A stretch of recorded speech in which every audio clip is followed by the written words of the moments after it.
achievements he did, use of the phosphoryl reagents, synthesis of coenzyme, you have heard all those things. No.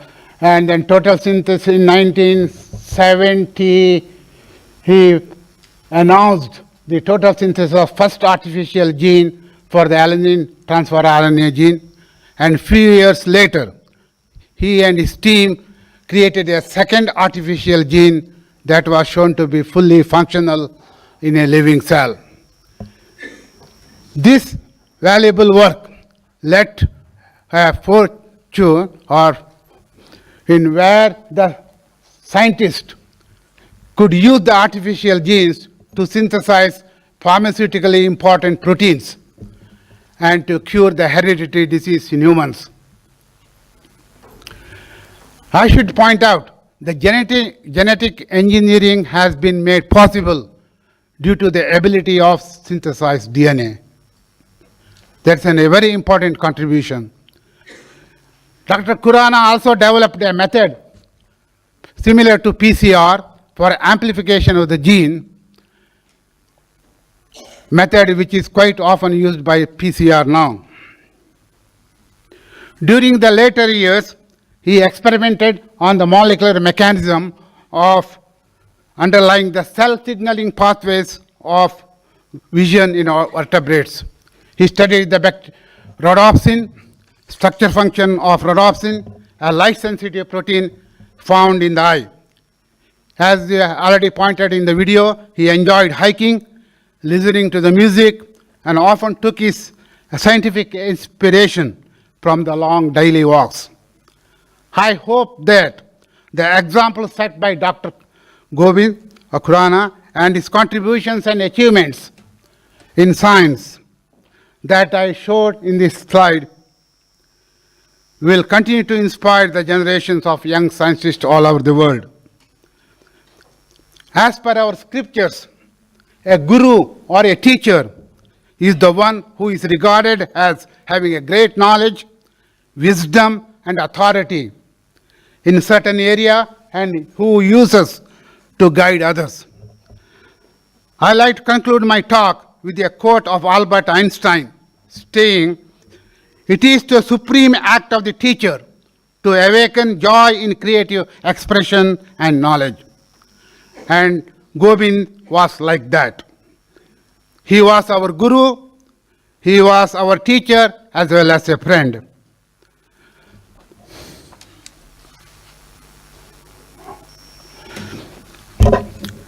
The research training and experience that I obtained from Dr. Khurana has molded immeasurably my thoughts and philosophy towards scientific work and efforts at Eli Lilly and Company for 25 years.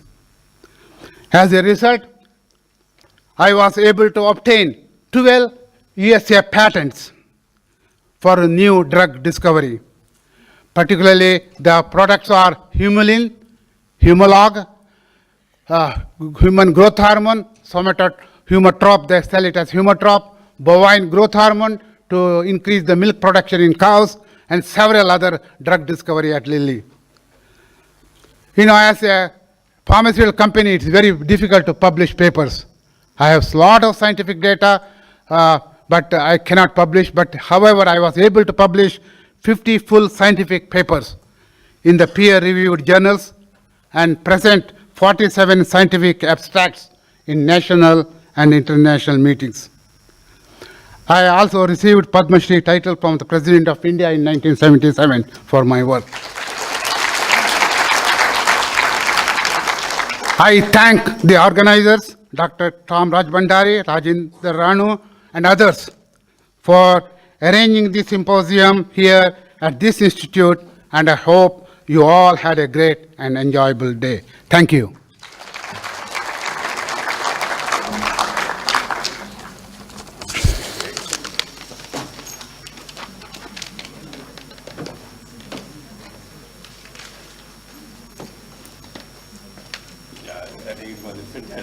It was a fantastic contribution to the biomedical community worldwide. Human insulin made available to everybody all over the world.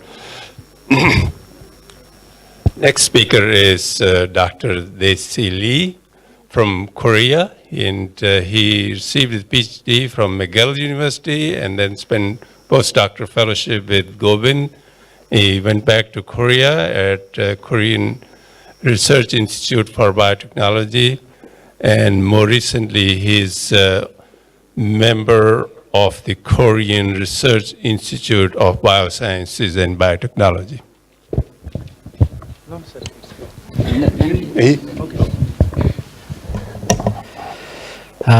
It's my great pleasure to be here, Govind's homeland.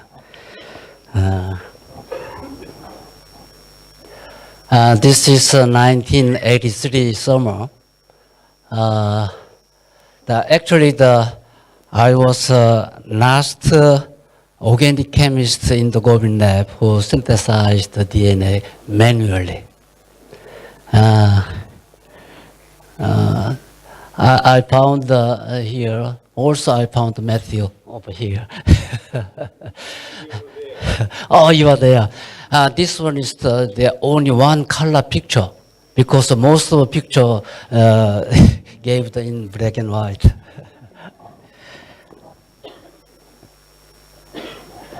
At that time, I did site-directed mutagenesis of bacterial adoption helix 7. I had to synthesize the many oligonucleotides. At that time, I used the post-PITE method at the first time in Gobind lab. Anyhow, after that, I constructed the 10 DNA cassette and cloned E. coli. You know, chemists clone the E. coli. And that's quite experience to me. Fortunately, I managed to have the all mutant. At that time, I admired my manually synthesized DNA is working on in E. coli. E. coli recognized my DNA. To the chemist, that's a quite amazing thing, you know.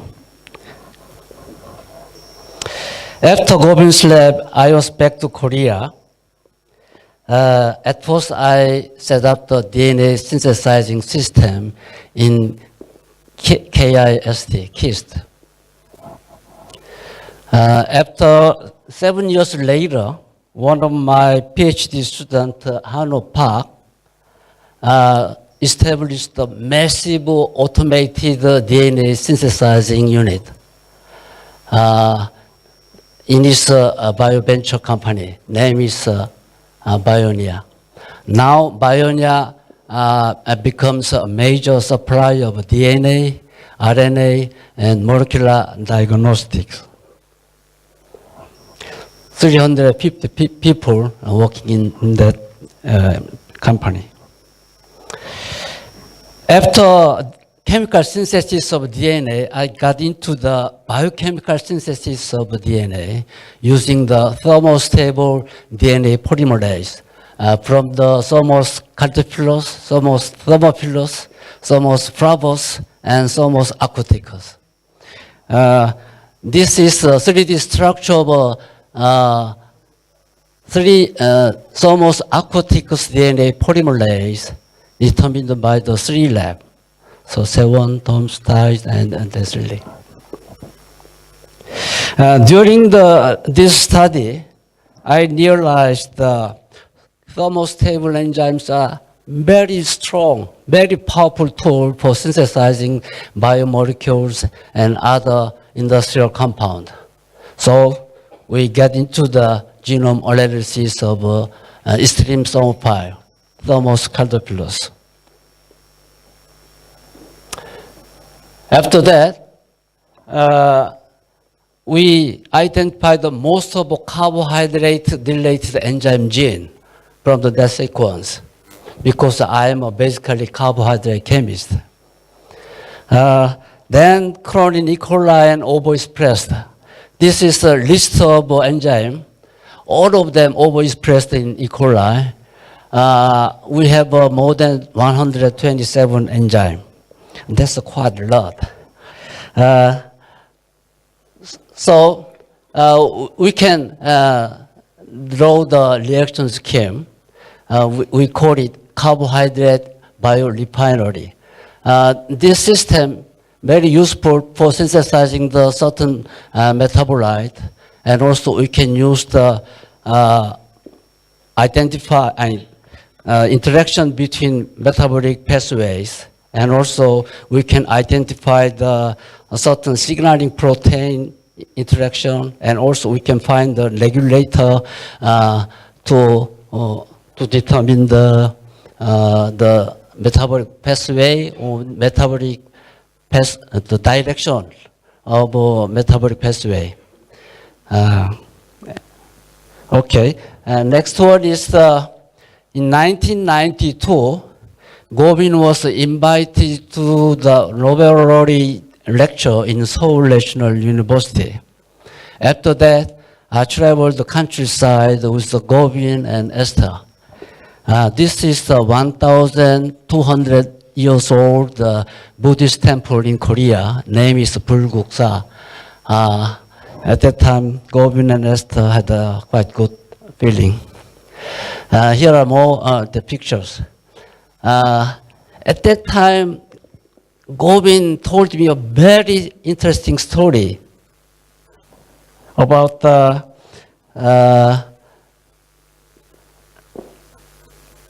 ripe information and monarch butterfly. Govin recollected the conversation with Dr. Francis Crick. This is the monarch butterfly.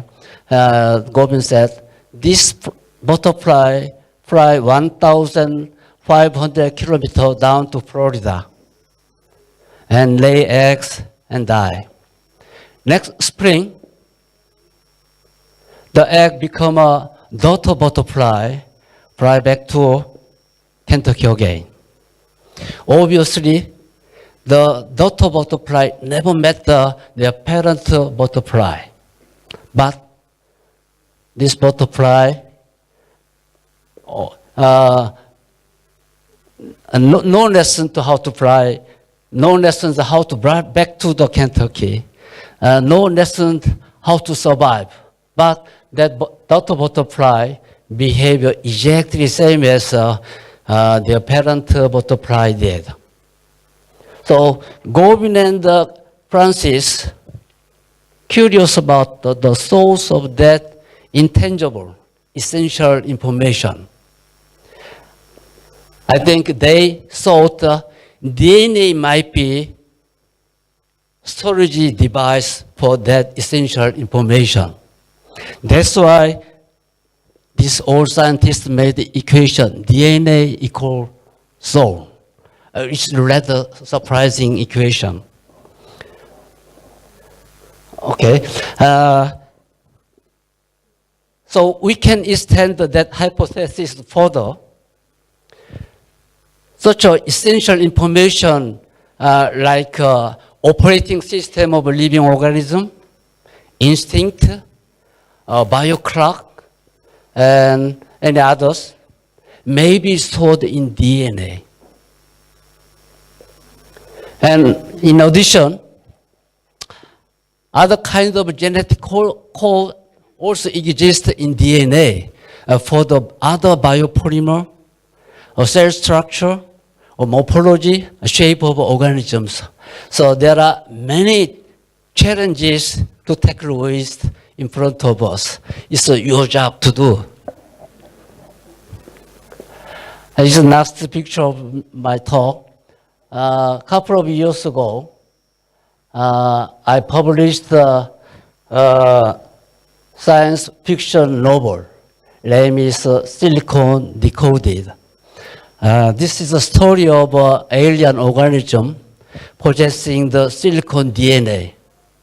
And my views on the storage device of life information, and so also the origin of life were described in this book.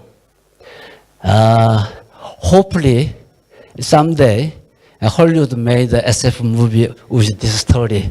Just hopefully. That's all about my 30 years with the DNA. Actually, the period of Gobind Lab is a turning point of my scientific career. I really appreciate this Gobind. This one is the last one, and thanks to the all research member in my lab. Thank you.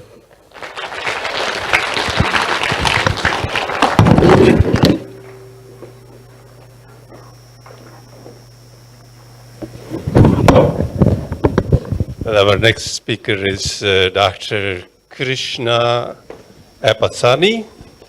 He had his PhD from Banaras Hindu University, a postdoc with Govind, then he spent some time at Harvard Medical School and with several companies in US, and is back here in India doing some interesting work which he is going to describe to us. Here you are.